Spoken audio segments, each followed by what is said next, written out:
Everyone wants to know how they can get rich in home services, and I came up with a simplified 6-step process on how you can do just that. I built an 8-figure business in 5 years in the roofing industry, and it wasn't easy, but I think it is simple. So I'm going to break it down step by step. You can ask yourself if you skipped any of these steps and maybe go back and try again, because this is very basic, but it does work. And everybody who's successful in home services has touched on all 6 of these steps. So step number 1 is build a brand. Start your company with brand in mind, because brand's going to be super important. Brand's going to make your marketing more effective. Brand's going to make you more memorable in your community. Brand is going to take you a long way. It's going to add to your company culture. It's going to be easier to market your business. It's just going to help you in every single area, and it doesn't really cost anything. It just takes some thought and some attention early on. Think about your colors. Think about your logo. Think about the way your website's going to look. Think about the way your trucks are going to look. Think about your company shirts. Just think about your entire brand image and the way that your community is going to see your company.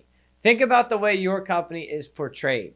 And if you can come up with a unique feel, you can come up with a unique style, you can come up with a unique personality to your business, it's just going to help you for the entire career of your business. So it just takes some attention, it just takes some thought, and it's going to lay out the groundwork for your whole career in business. So just think about it, watch videos, learn what brand is, and do yourself a favor and come up with a good one. And if you're early on in business and you feel like you have a shitty brand like I did, well, then just pull the trigger and rebrand early, because it's going to be cheap, but you're going to own a business forever. So if you're in year 2, just bite the bullet and rebrand, and then you never have to think about it again, and then you can start to pour gas on your business. So step 1, I would say, is brand, because that's what we all do when we start a business. We think about, what's the name going to be? What's the logo going to be? What are my colors going to be? So take a pause and take your time and make sure you do this correctly. I'm starting a new business right now, and the brand is fucking sick, and everything's dialed in. And in my opinion, it's way better than the Foxhaven brand, because I still didn't really know what I was doing. Like, I knew brand was important when I rebranded in year 2, but I still didn't really know what I was doing. I kind of just said, like, all right, pick bright colors and pick a cool logo. And that was the extent of my thought process. But brand's way more than that. And the more you can dial this in from day 1, the better it's going to be. And it's going to do you a lot of favors moving forward. Step 2 is offer an amazing service. Actually do a good job for people. Actually be an expert in your industry. Actually wow your customers. Actually deliver amazing customer service. This is step 2, because this is super important when you're early on. It's super important for your whole career, but when you're early on, you have your biggest competitive advantage, and that is that you're not that busy. So you can give every single customer the most attention they've ever received from a contractor. You can wow them more than anyone else. You can spend the most time with them. You can babysit their job for the longest. You can be the quickest. And you could just make people love you, basically. I mean, that's the goal for every single customer you touch, to absolutely love you, where you're done the job and they're like, wow, Andy was amazing. That was so great. Oh my God. You basically get your customers to fall in love with you, so they become your biggest fans and they tell everybody they know about you. Because I can promise you, most contractors in your area don't offer that type of service and aren't doing that with your customers. And that's the easiest way for you to grow your business in the beginning, is by wowing your customers.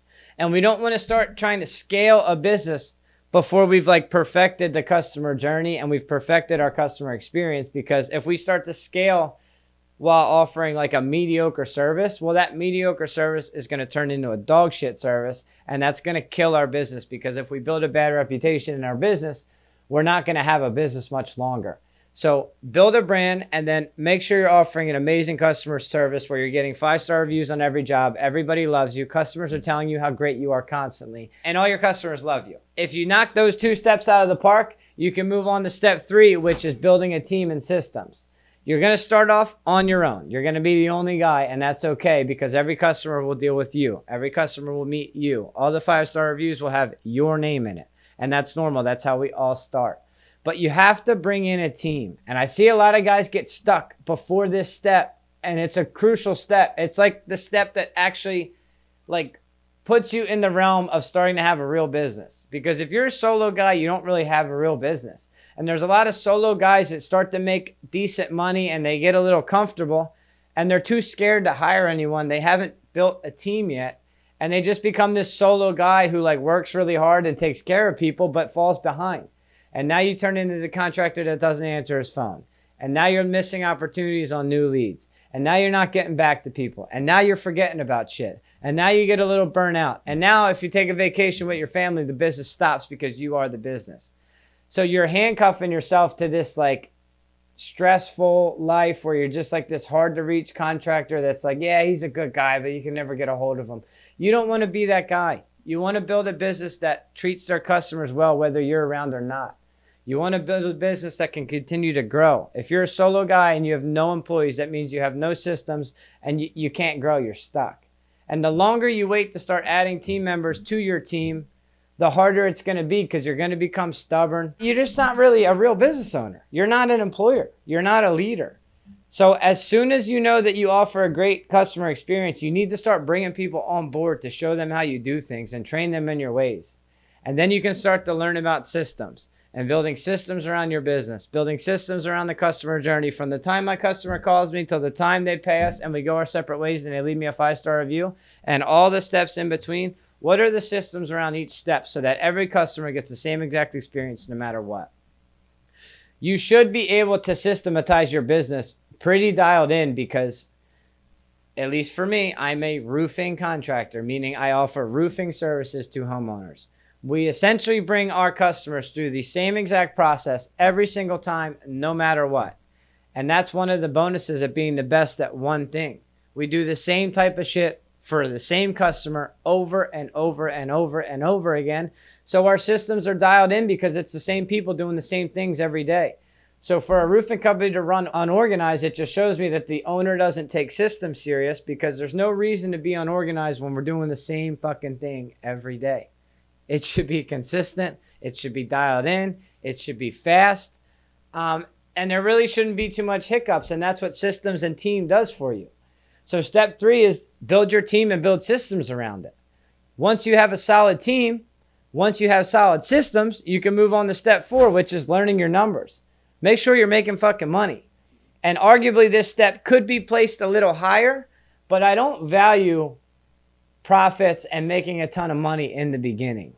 Not first, at least. I value getting more customers, making your customers happy, getting solid pieces around you, getting a solid team around you, and then start to learn your numbers so you can make sure that you have a healthy business. We don't want to grow a business too much before we know how to make a healthy profit because that's a recipe for disaster, and that's how a lot of people go out of business. They grow too quickly, but they never really were making money down here. And then it balloons up to here, the debt's bigger, the payroll's bigger, and people go out of business. So at a certain point, you need to learn your numbers and you need to become a numbers guy and make sure you're running profitable jobs, you're pricing jobs correctly, your expenses are in line with what your revenue is. And if you know you have a profitable business, well, then it's easy to see how you would scale it. Okay, we have these certain pieces doing this certain work and we're making a good, healthy profit of 13%. So if I just add pieces to the team and then I add revenue, I know that I'll continue that. And maybe I'll even make more as I grow. And now I pay attention to my numbers, so I'll be able to fix issues and I'll be able to catch estimating errors and I'll be able to job cost correctly and I'll be able to run P&L reports at the end of every job. All these things are what all real business owners do. And if you're going to make millions in home services, well, you can't make millions if there's no profit. So at a certain point, you have to become a numbers guy. I used to say I'm not a numbers guy. You're going to have to learn the statistics of your business. You're going to have to learn how to do accounting. You're going to have to learn how to read reports. There's just no way around it. You can bring in somebody to help you in that area. You can hire a fractional CFO, which is what I do. That's somebody that's way better at numbers than I am. But I have to know the numbers of my business as the owner. I have to. It's how we make decisions. It's the scorecard of business. The title of this video is How to Make Millions in Home Services. I've never been a money-motivated guy, but at the end of the day, we're in the game of business, and the way you win at business is putting a lot of dollars on the scoreboard. It's the scoreboard. Okay, so now we've built a solid brand. We offer amazing customer experience. We built a team. We built solid systems around that team to offer our customers a consistent, awesome experience. We've learned our numbers to make sure that we're profitable, and we know our numbers and we know how to maintain healthy profits. Now we're ready for step 5, which is tell as many people as we can about our business. Start to get aggressive with the marketing spend. Start to get aggressive with our marketing strategy. We're probably running pay-per-click. We're doing SEO. We're doing Facebook ads. We're doing mailers. We're doing email blasts. We're doing all the things to try to grow market share because now we know we have a killer business that we're ready to take to market. So if we've done all the first 4 steps right, we can feel safe in getting aggressive with our marketing spend. Maybe we were spending 5%. Maybe we bump it to 10% for a little bit.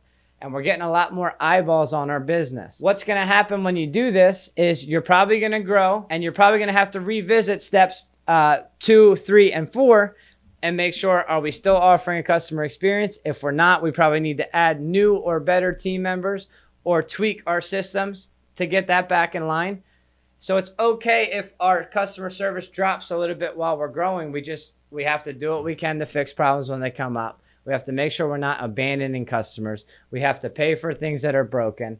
We just have to understand that, yes, we're growing and these are growing pains. We have to take care of the customer to make things right. And then we have to fix the problem so we don't do this long term. We got to fix the business. We got to get back to offering a great customer service. We're going to have to revisit our numbers when we're growing because maybe the expenses got a little out of control. Maybe we stopped paying attention to them too much. Maybe it got too big. Maybe we grew too fast and our profits are shrinking. Okay, no problem. It's okay. Don't panic. Look at the numbers, look at your expenses, look at your revenue, track everything, and see what you have to do. Did we get too fat with our office staff and we're inefficient and we have too many people around? Are there certain employees that could be performing better that aren't, and maybe we have to make the tough decision to swap them out? Are we spending too much on marketing and it's not giving us a return? So are we wasting our money on marketing? You'll have to look at all that stuff, but as long as we did the first 4 steps before we spent money on marketing, we can now go in and fix it because we have the knowledge, we have the team, we have the systems, we know what it takes to run a profitable business, so we'll be able to pick out where the problems are. But if we've done all these steps correctly, we're probably now at the point in our community where everybody knows who we are. Everybody's like, who the fuck are these guys? They popped up out of nowhere. How'd they get so big so fast? And you'll know why you got so big so fast, because you did everything correctly.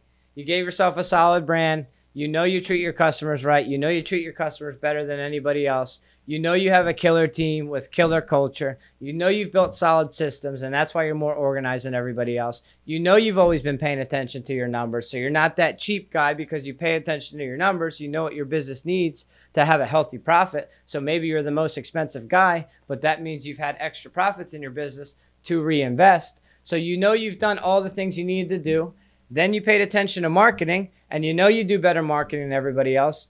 You know more people know who you are in the community than anybody else. And that's the reason it feels like you came out of nowhere, but no, you just did everything correctly on the way up. And then step 6, you're going to have to stop being the bottleneck in your business because all tasks that go to you are probably not getting done correctly. They're probably not getting done consistently, and you need to remove yourself from that so they can actually get done how the business needs. For example, in my business, I've always been the marketer.